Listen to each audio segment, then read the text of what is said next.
성경의 전체 흐름은 복음을 설명하고 있습니다. 이 땅에 가장 필요한 것은 복음입니다. 그 복음의 내용은 예수님이 이 땅에 처녀의 몸을 입고 오신 것입니다. 그 예수님이 우리의 죄를 위해서 십자가에 못 박혀 죽으셨고, 그 예수님이 그리스도란 증거로 부활하셔서 지금 우리와 함께 하신 것이 복음의 내용입니다. 그런데 저와 여러분이 어떻게 해서 이 복음의 흐름 속에 들어와 계십니까? 저와 여러분 도대체 무엇을 했기에 이 복음의 흐름 속에 들어왔냐 그 말입니다. 저는 보면서요, 참 훌륭하고 참 똑똑하고 참 귀한 분인데 이 복음 모르고 우상을 섬기는 사람들이 우리 주변에 많은 것을 보게 됩니다.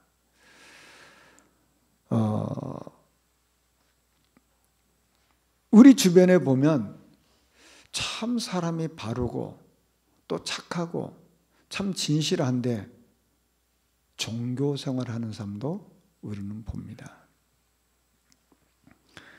여러분, 초대교회는 크게 두 교회가 있습니다. 마가다락방 교회와 바리새 교회입니다. 근데 이 바리새 교인들이 마가다락방 교회를 이단이라고 누명을 씌워요. 그래서 마가다락방 성도들을 붙잡아다가 감옥에 가두고 죽이는 일까지 합니다.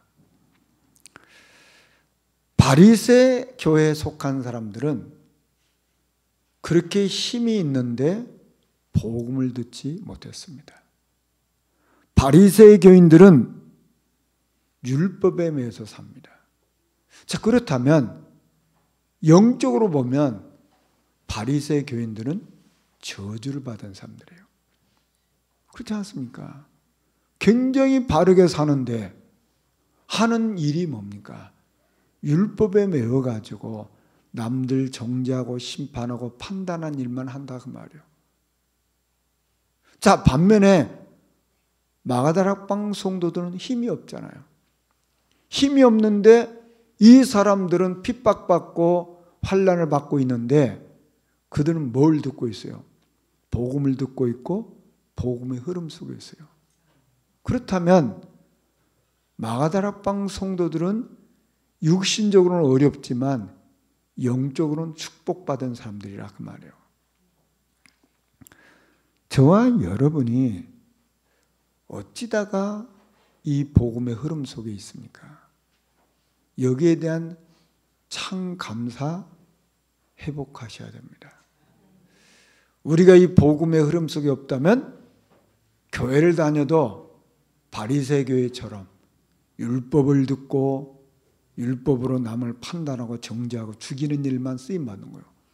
그건 저주잖아요. 요한복음 10장 10절에 보면 도적이 오는 것은 도적질하고 죽이고 멸망시키려는 것뿐이라고 했어요. 이 도적은 누구를 말하죠? 마귀 사단. 여기 하는 일이 뭐냐? 죽이는 일을 해요. 우리에게 있는 축복 뺏어가는 일을, 도둑질하는 일을 해요. 결국 그래서 이 사단의 목표는 뭡니까? 목적은 뭐예요? 멸망시키려는 거예요. 그런데 내가 온 것은, 나는 누구죠? 예수 그리스도. 내가 온 것은 양으로 생명 얻게 하고 더 풍성하게 하렵니다. 예수님은 우리에게 생명을 얻고 더 풍성한 삶을 살기 위해서 오셨다 그 말이에요. 자, 그러면 우리가 이 구원의 이 흐름 속에 들어와 있잖아요. 그러면 이 구원의 흐름 속에 없는 사람은 어떻게 삽니까? 요 도둑질하는 이 마귀가 좋은 것을 주는 것처럼 유혹해요. 아주 축복인 것처럼 유혹해요. 거기에 빠져서 살아간다 그 말이에요. 대표적으로 어떤 얘기일까요? 너는 하나님같이 될 수 있어. 네가 하나님 될 수 있잖아. 네가 주인이야. 네 인생 주인이니까 네가 마음대로 살 수 있어. 네가 마음대로 결정하고 네 힘으로 살 수 있잖아. 그게 도둑질하는 이 마귀가 우리 인간을 속이는 방법입니다. 자, 그러면 냉정하게 생각해 보세요. 여러분, 아무리 내가 하나님처럼 살 수 있어, 내가 뭐 대단하게 살아, 그래도 눈에 안 보이는 사단은 못 이깁니다. 내가 아무리 착하게 진실하게 바르게 살아도 죄의 저주는 해결을 못해요. 결국은 그렇게 살다가, 그렇게 세상을 그렇게 살다가 결국 어느 날 누구든 죽음을 맞이하잖아요. 그럼 어디 갑니까? 지옥. 이거 내가 해결할 수 있습니까? 사람의 방법으로 해결할 수 있냐 그 말이에요. 여러분, 내가 스스로 구원을 받을 수 있고, 내가 스스로 죄 문제를 해결할 수 있고, 내가 스스로 지옥을 꺾어버릴 수 있고, 내가 스스로 사단을 이길 수 있다? 여러분, 그거요 착각입니다. 이 땅에 스스로라는 단어를 쓸 수 있는 분은 여호와 하나님 한 분밖에 없어요.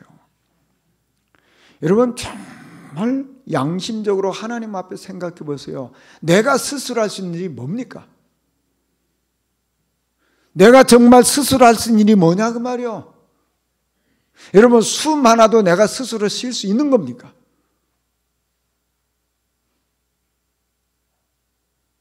여러분, 숨 하나도 사실은 내가 스스로 쉴 수 있는 게 아니란 말이에요. 하나님의 숨을 쉬게 하셔야만 쉬는 거예요.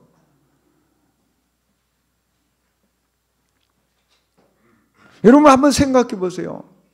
내가 평생에 선하게 살고 착하게 살고 올바르게 살고 진실하게 살고 열심히 살고 최선을 다해 살다가 잠깐 거짓말했다. 그럼 그 사람 죄인입니까? 죄인 아닙니까? 죄인이잖아요. 9,999가지를 선한 일만 하다가 한 가지 죄를 져도 그 사람은 죄인이라 그 말이요. 그럼 죄인은 어떻게 됩니까? 죄의 싹은 사망이잖아요. 죄의 벌은 뭡니까? 지옥이에요. 우리 인간은 그런 존재입니다.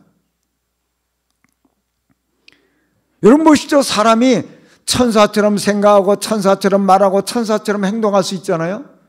그러다 잠깐 화가 나서 신경질 한번 냈다. 그 사람 죄인인가? 죄인 아닙니까? 죄인이라니까요. 여러분 보시죠. 그 율법이 얼마나 율법으로 뭘 구원받겠다? 그 착각입니다. 아니, 천사처럼 생각하고 천사처럼 말하고 천사처럼 행동하다가 화 한 번 내면 저주받는데요. 지옥 가야 되는데요. 그럼 우리 중에 누구 한 사람 그렇게 살 수 있는 사람이 있냐 그 말이에요.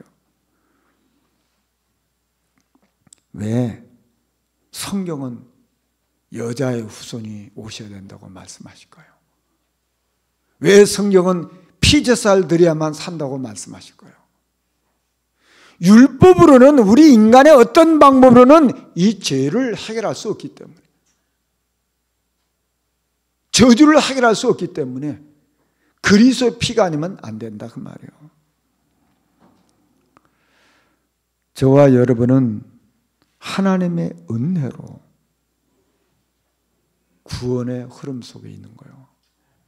이 구원의 흐름 속에 있는 사람이 혹시 환난을 당할 수 있고 핍박을 당할 수 있고 어려움을 당할 수 있습니다.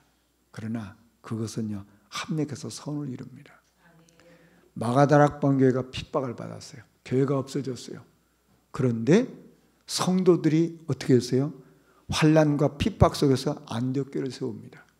그래서 결국은 세계복음화예요. 그 말은 무슨 말입니까? 구원받은 하나님 자녀에게는 어려움이 와도 핍박이 와도 그게 발판이지 거기에 넘어지지 않는다 그 말이야. 이 복음을 구원의 축복을 막을 자가 없다 그 말이에요. 자, 그렇다면 저와 여러분 구원받은 저와 여러분 꼭 마음에 담아야 돼요. 지난주 기도수표도 나왔고요. 성경에 보면 안식일 안식년 이런 말이 나와요. 엿새 동안 일을 하고 하루는 쉬어라. 그게 안식이래요. 6년 동안 일을 하고 1년은 쉬어라. 그게 안식년이에요. 그게 성경에 많이 나오죠. 그럼 뭘 얘기합니까? 제 사위가 작년에 안식년을 받아서 미국에서 1년 동안 이렇게 안식년을 지나고 왔잖아요. 제가 여기 백의여단에 참모장 다락방을 했어요. 근데 이분이 저한테 목사님 제가 하와이에 갑니다 그러더라고요. 하와이 어떻게 가세요? 제가 군대에서 이제 이렇게 진급하는 그 과정 속에서 뭐 1년 연수를 시켜준대요. 그래서 하와이 가서 연수하는데 그때 가서 영어를 좀 공부하겠다고 1년을 이제 가겠다고 그러시더라고요. 사회에서도 이 안식년 제도가 있어요. 그러니까 뭡니까? 안식이라는 건 편안히 쉰단 말이에요. 그 안식의 내용은 뭡니까? 평안하고 편안하고 행복한 그런 시간을 갖는 게 안식의 시간이에요. 성경은 뭐라고 말하고 있죠? 수고하고 무거운 짐진 자들아 다 내게로 오라. 내가 너희를 쉬게 하리라. 그 쉰다는 말이 무슨 말이에요? 그게 안식이에요. 요한복음 14장 27절에 보면 평안을 내가 너희에게 주노니 나의 평안을 너희에게 주노라. 그 평안이 뭡니까? 그게 바로 안식이에요. 자, 하나님은 우리 인간이 이 안식의 시간을 갖기를 원하신다고 말이에요. 여러분 꼭 기억하셔야 돼요. 일 중독된 사람이 있죠. 일 중독. 그 사람은 틀림없이 얼마 후에 병이 옵니다. 우리 인간은 그렇게 돼 있지 않아요. 어느 정도 일을 하면 반드시 쉼의 시간이 필요해요. 근데 밤낮으로 막 일만 해. 그 사람은 얼마 못 가서 병이 온다니까. 그 일 중독자도 병 오잖아요. 우리 인간은 반드시 이 안식의 시간이 필요한 거예요. 그래서 성경은 엿새 일하고 하루 쉬어라. 6년 일하고 1년 쉬어라. 그게 안식년이고 안식일이란 말이에요. 자, 그러면 이 안식을 어떻게 취합니까? 사람마다 다 다르잖아요. 우리가 하루 일을 하고 저녁에 집에 와서 잠을 자잖아요. 그게 안식이에요. 그렇지 않습니까? 어떤 사람은 안식을 지역에서 여행하기도 하고요. 어떤 사람은 맛있는 거 해먹기도 하고요. 어떤 사람은 음악 감상하기도 하고요. 어떤 사람은 운동하기도 하고. 그 사람 따라서 안식을 취하는 방법이 다르잖아요. 안식은 내가 편안하게 즐기는 거예요. 행복한 그 시간을 갖는 게 안식의 시간이에요. 그걸 가지라 그 말이에요. 왜 이런 안식이 필요할까요? 안식은 쉬는 데 목적이 있는 게 아니에요. 재충전하기 위해서 안식하는 거예요. 여러분 보시죠. 하루 일을 하고 내가 잠을 자요. 왜 잠을 자죠? 내일 또 일을 하기 위해서. 그게 안식이란 말이에요. 그러니까 안식은 잠깐 쉬는 정도가 아니고 내일을 위해서 재충전하는 것이 안식이란 말이에요. 이게 반드시 우리에게 이 시간이 있어야 돼요. 내가 쉬는 시간이 없어 막 24시간 계속 일만 하면 되는 것처럼 보이죠. 그게 아니에요. 우리 인간은 그렇게 돼 있잖아요. 안식의 시간이 반드시 필요하단 말이에요. 근데 이제 어떻게 이 안식의 시간을 내가 가질 거냐 하는 거죠. 유광수 목사님 그런 얘기 하시잖아요. 자기 어머니가 아버지 돌아가시고 어린 자기들 키울 때 어떻게 하셨대요? 이 직장 가서 일을 해야 되잖아요. 직장 가서 일을 하고 가정에 돌아오고 교회에 가셨다. 그게 어머니의 삶이었다는 거예요. 직장은 쉴 수 없잖아요. 일을 해야 되니까 먹고 살아야 되니까. 집에 오면 남편도 없고 애들 어리니까 집에 일이 산더미 이렇게 쌓을 거 아닙니까? 그러니까 안식이 아니죠. 일을 해야 되죠. 어머니가 안식을 취하는 시간이 어디 있었다는 거예요? 교회. 교회 가서 기도하셨단 말이에요. 이것은 그 어머니가 안식의 시간을 갖는 방법이에요. 자, 그러면 저와 여러분에게 정말 뭐가 필요합니까? 이 땅에 살아가면서 힘든 일, 어려운 일, 답답한 일, 속상한 일 많은데 안식의 시간이 없으면 어떻게 되겠어요? 거기 계속 잡히는 거예요. 저는 오늘 찬송가 431장을 선택했어요. 주 안에 평안이 있네. 주 안에 소망이 있네. 주 안에 천국이 있네. 주 안에 살자. 뭘 얘기합니까? 주님 안에 안식이 있다 그 말이에요. 반드시 저와 여러분 이 축복 찾아내셔요. 이 찬송 부르시면서 이번 한 주간도 주 안에 평안과 주 안에 소망과 주 안에 천국 누리시길 주의 이름으로 축원합니다.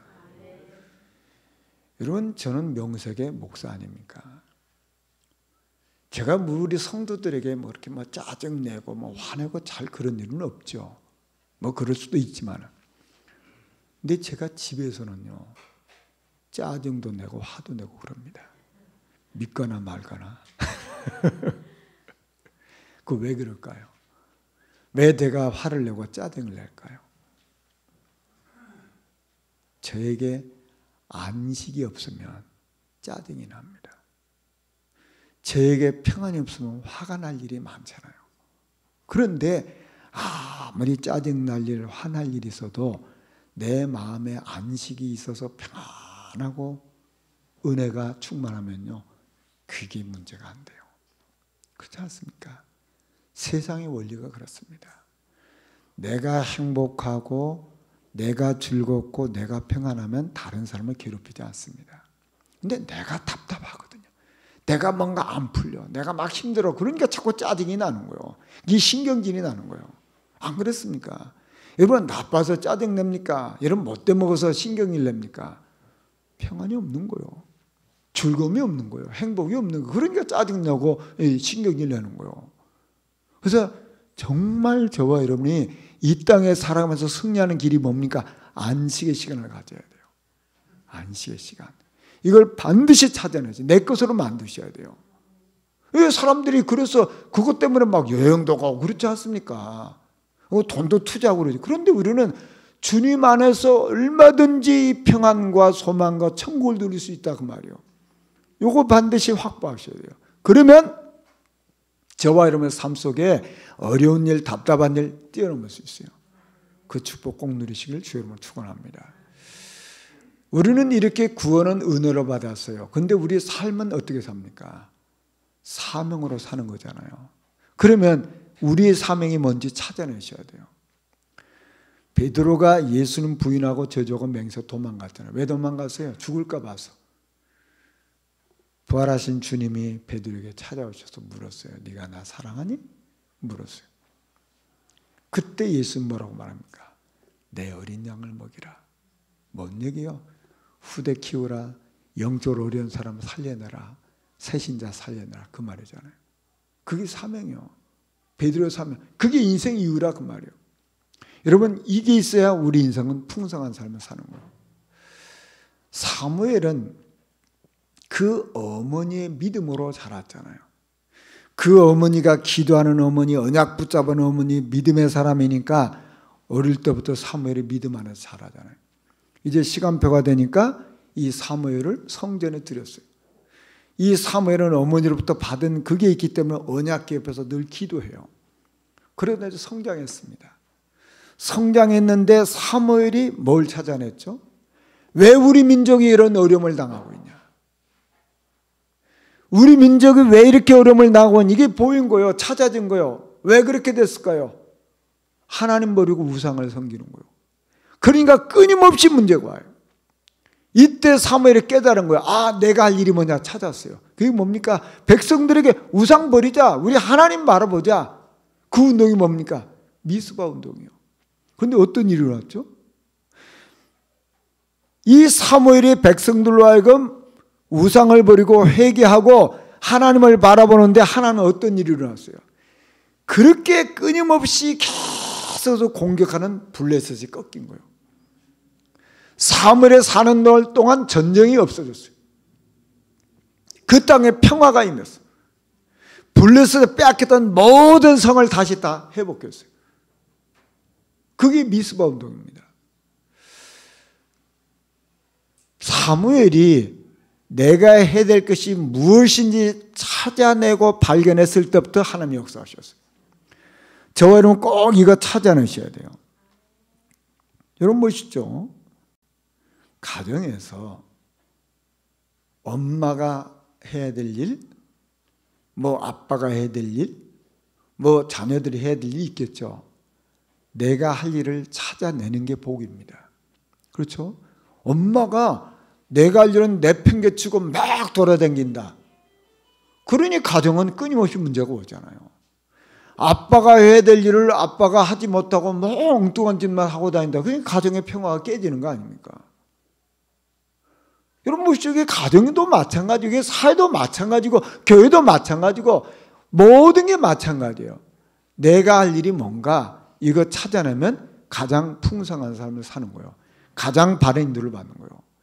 여러분 교회도 그렇지 않습니까? 목사가 내가 해야 될 일 찾아내고 우리 중직자들이 교회 안에서 내가 할 일 찾아내면 인도받는 거 아닙니까? 그게 가장 바른 거예요. 근데 그거 못 찾고 목사는 맨날 엉뚱한 짓 하고 중직자 엉뚱한 짓 하고 그러면 교회가 문제가 생기지 않겠어요? 그건 가정이나 사회나 똑같아요.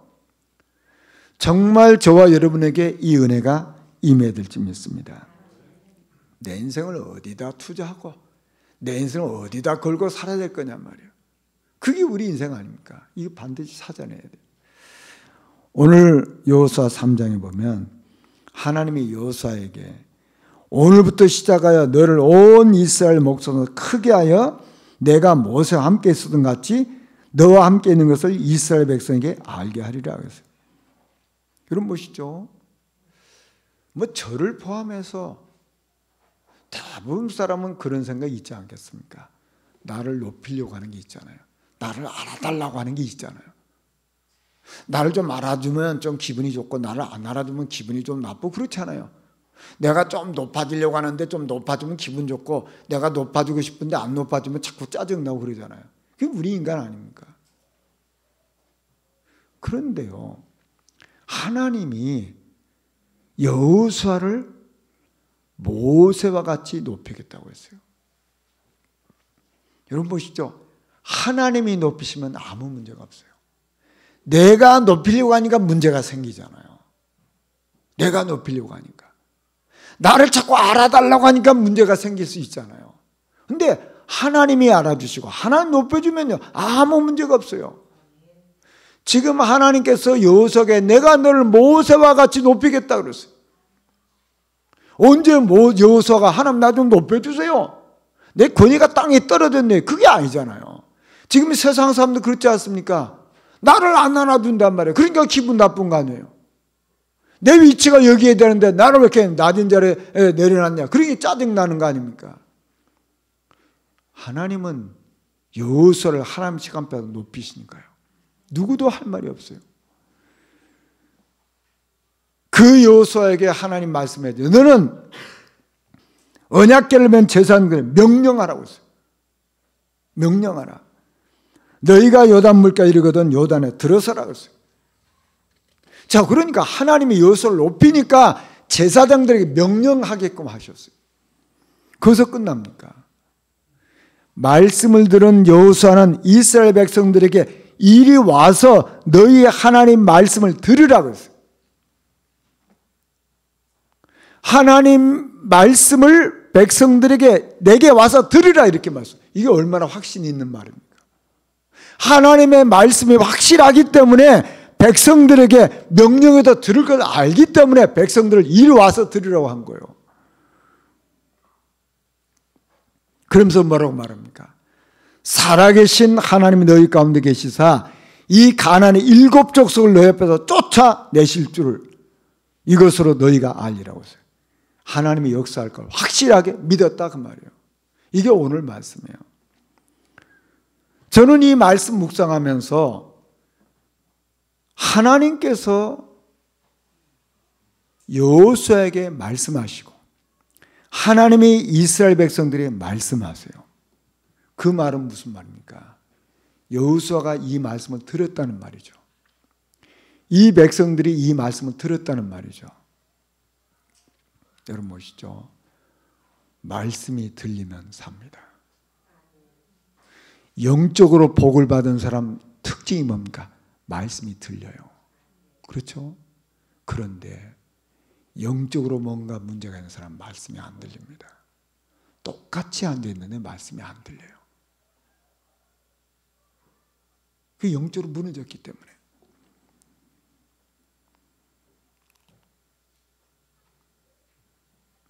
사도의 가르침을 받았다고 했어요. 마가다락방 성도들.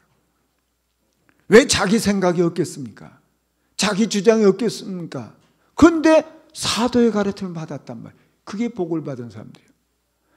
데살로니가 전서 2장 13절에 보면 우리가 하나님께 끊임없이 감사함은 너희가 우리에게 들은 바 하나님의 말씀을 받을 때 사람의 말로 받지 아니하고 하나님의 말씀으로 받음이니 그랬어요.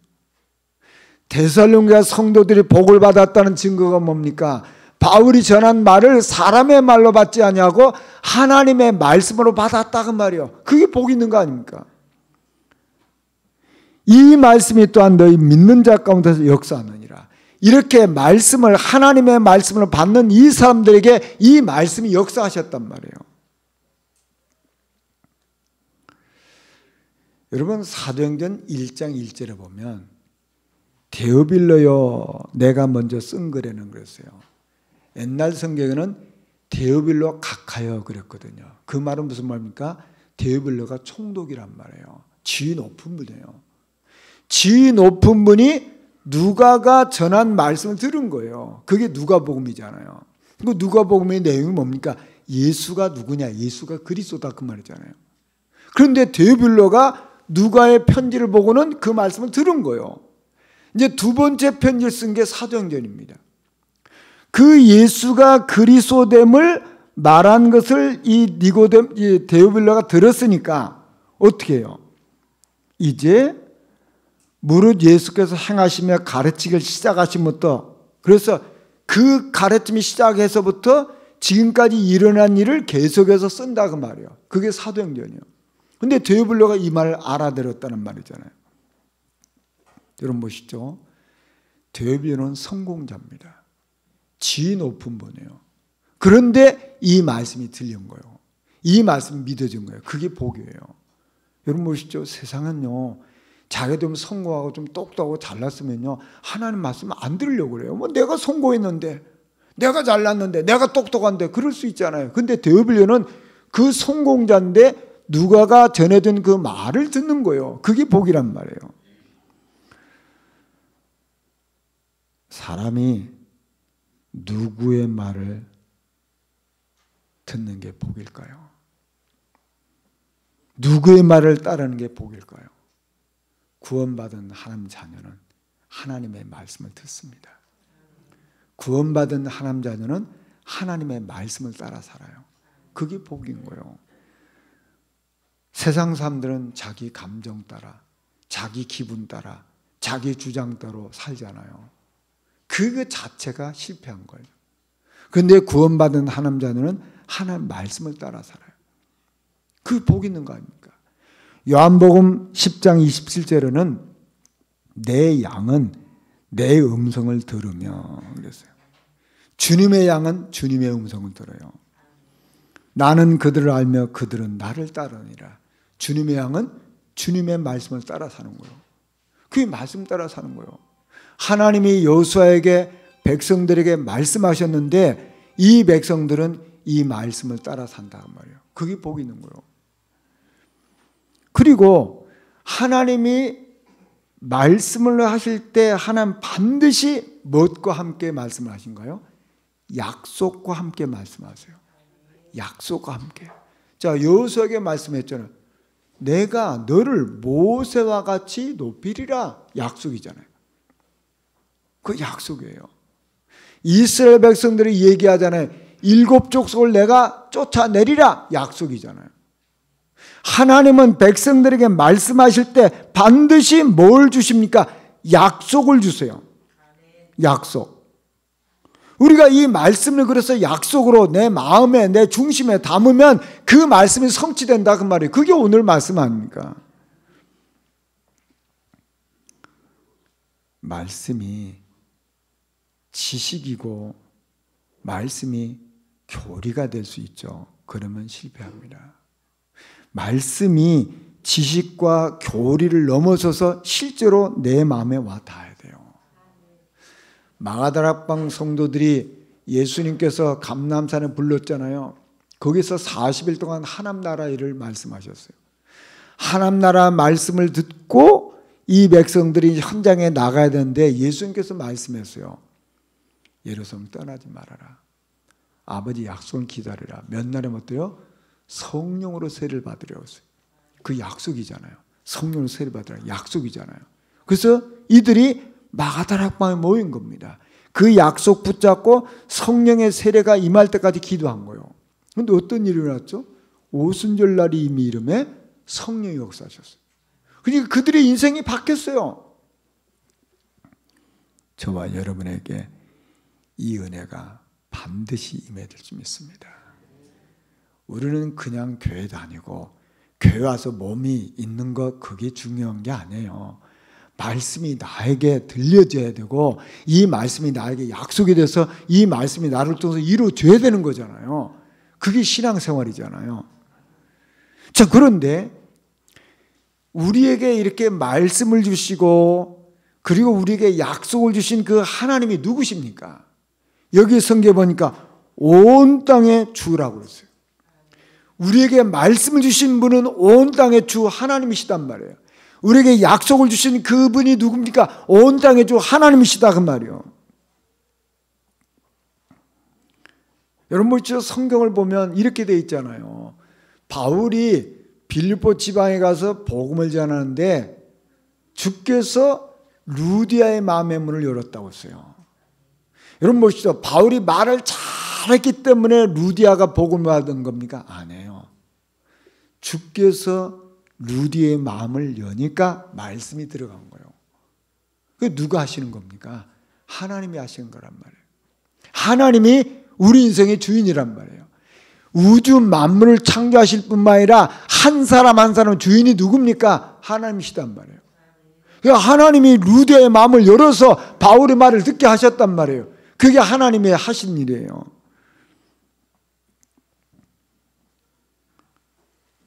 저와 여러분이 이게 마음에 와 닿아야 돼요. 여러분 유대인들은요. 하나님을 알 때 어떻게 아는 줄 아십니까? 하나님은 먼데 계신 분을 알았어요. 그러니까 하나님하고 부르면 하나님이 지금 멀리 계시다가 오시다가 발병이 날 수도 있고 멀어가지고 하나님 멀리 오시다가 아직 안 오시고 죽어버린 경우도 있고 그렇게 생각한 거예요. 그 유대인들이 하나님을 그렇게 본 거예요. 바울이 어떻게 깨달은지 아십니까? 로마서 10장 15절에 보면 너희는 다시 무수하는 종의 영을 받지 아니하고 양자의 영을 받았으므로 우리가 아빠 아버지라고 부르짖느니라. 하나님이 아빠 아버지다 그 말이에요. 그 말은 무슨 말입니까? 하나님이 멀리 계신 분이 아니라 내 신음소리도 들으시고 내가 작은 소리에도 아빠처럼 들어주시고 나와 함께 하신 그분이 나의 하나님이라 그 말이에요. 여러분 하나님이 어떤 분이십니까? 저와 여러분에게 하나님이 어떤 분이시냐 그 말이에요. 말씀하신 그 하나님은 어떤 분이냐 그 말이에요. 약속하신 그 하나님은 어떤 분이냐 그 말이에요. 그분은 아빠 아버지라 그 말이에요. 이게 바울이 깨달은 거예요. 이 축복을 사람들이 잘 모른다니까 참 답답하죠. 그러니 무슨 응답을 받겠어요? 하나님은 아빠 아버지십니다. 온 땅의 주 되신 그분은 저와 여러분의 아빠 아버지라 그 말이에요. 우리 신음도 들으시고 우리의 아픔도 아시고 우리 옆에서 나를 언제든지 사랑으로 보수받으는 그 아빠 아버지라 그 말이에요. 그분이 우리의 하나님이세요. 우리는 부흥이란 단어를 붙잡고 묵상하고 있습니다. 여호수아는 어떻게 부흥운동에 쓰임을 받았을까요?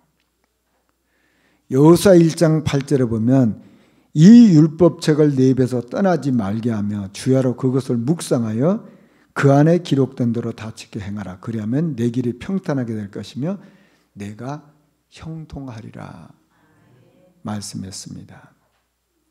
여러분 보시죠. 여호수아가 지도자가 됐습니다. 그런데 지도자가 된 여호수아에게 하나님 주신 말씀이에요. 너는 훌륭한 지도자가 되라. 백성들을 어떻게 인도해라. 물론 그런 말씀도 있죠. 그러나 가장 중요한, 가장 첫 번째 주님 말씀이 뭐예요? 이 율법을 내 입에서 떠나지 말게 해라. 이 율법을 주야로 묵상해라 그 말이에요. 그 말은 무슨 말입니까? 너가 영적 힘을 얻으라 그 말이에요. 무슨 일을 하기 전에 너가 영적 힘을 얻으라 그 말이에요. 뭘 얼마나 충성하고 헌신하고 봉사할까, 그게 중요한 게 아니라 그 말이에요. 너가 먼저 은혜를 받으라 그 말이에요. 성경의 원리는 이렇게 되어 있어요. 여호수아 너는 대단한 일을 해라 그렇게 말씀하지 않았어요. 뭐 하라는 겁니까? 먼저 영적 힘을 얻으라 그 말이에요. 먼저 은혜를 받으라 그 말이에요. 그러면 보시죠. 이 율법의 말씀을 내 입에 있게 하고 주야로 묵상하는 것 특별한 사람만 할 수 있는 겁니까?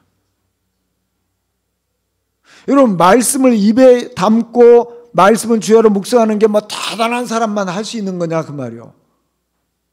누구든지 할 수 있잖아요. 어린 사람도 할 수 있고 나이 든 사람도 할 수 있고요. 배운 사람도 할 수 있고 배우지 못한 분도 할 수 있잖아요. 심지어 병든 사람도 할 수 있잖아요. 이 말씀을 입에 떠나지 않고 주야로 묵상하는 누구든지 할 수 있다고 말이요. 하나님은 왜 여호수아에게 누구든지 할 수 있는 일부터 하라고 했을까요? 여러분, 이게 비밀입니다. 하나님은요, 못할 것을 하라고 하신 적이 없어요. 누구나가 다 할 수 있는 것을 말씀을 주세요. 그런데 그것을 내가 붙잡고 내 것으로 삼느냐 안 삼느냐 그 차이라 그 말이에요. 하나님의 모든 관심이 어디 있습니까? 저와 여러분 개인에게 있어요. 나를 먼저 영적으로 살리라 그 말이에요. 나를 뭘 하기 전에 나를 영적으로 살리라 그 말이에요. 그래야 되는 거 아닙니까? 우리가 무슨 뭐 대단한 일을 할 수 있습니까? 우리가 무슨 능력이 있어요? 뭐 아무것도 할 수 없잖아요. 영적 힘을 먼저 얻으라 그 말이에요. 먼저 은혜를 받으라 그 말이에요. 나를 영적으로 살려내라 그 말이에요. 그건 누구든지 할 수 있잖아요. 어린애도 할 수 있어요. 노인도 할 수 있어요. 병든 자도 할 수 있어요. 못 배운 사람도 할 수 있어요. 그거 하라는 말이에요. 특별한 일을 하라면 우리는 못하잖아요. 대단한 일을 하라면 우리는 못할 수 있잖아요. 그러나 누구든지 할 수 있는 일이에요. 여호와의 말씀을 내 입에서 떠나지 않고 주야로 묵상하는 누구든지 할 수 있다고 말이에요. 그러면 저와 여러분 이렇게 붙잡아야 되잖아요. 여러분, 부흥은 대단한 일을 하는 겁니까? 부흥은 나를 영적으로 살리는 것이 부흥입니다. 왜 그럴까요? 나를 영적으로 살리면 내가 힘을 얻으니까 우리 가족을 살려내는 거예요. 내가 영적 힘을 얻으면 내 주변 사람을 영향을 준다 그 말이에요. 내가 영적 힘을 얻으면 교회도 영향 주잖아요. 여호수아 한 사람이 영적 힘을 얻으니까 어떻게 됐어요? 전 이스라엘 백성에 영향이 미쳤잖아요. 여러분, 하나님의 방법은 대단한 게 아닙니다. 가장 쉬운 거예요. 여호수아에게 어려움이 없겠다는 겁니까? 답답한 일이 없다는 겁니까? 아니죠. 어려운 일도 있고 답답한 일도 있죠. 그런데 네가 영적 힘을 얻으면 답답한 일이 답답함으로 끝나지 않는다 그 말이에요. 그게 어려움으로 끝나지 않는다 그 말이에요. 도대체 너희가 영적 힘을 얻어버리면 그 모든 어려움이 도대체 발판이 된단 말이에요. 영적 힘을 얻어버리면 그 모든 것이 디딤돌이 되는 거예요. 영적 힘을 얻어버리면 그 모든 것이 복이 된다 그 말이에요. 이거 찾아내라. 그게 부흥이에요. 내가 영적으로 힘을 얻고 나를 살리면 나 때문에 가족이 산다 그 말이에요. 내가 영적 힘을 얻으면 나 때문에 주변에 사는 거예요. 내가 영적 힘을 얻으면 나를 통해서 교회가 살아나는 거예요. 이게 부흥이에요. 부흥은 대단한 게 아닙니다. 나를 살리는 게 부흥이에요.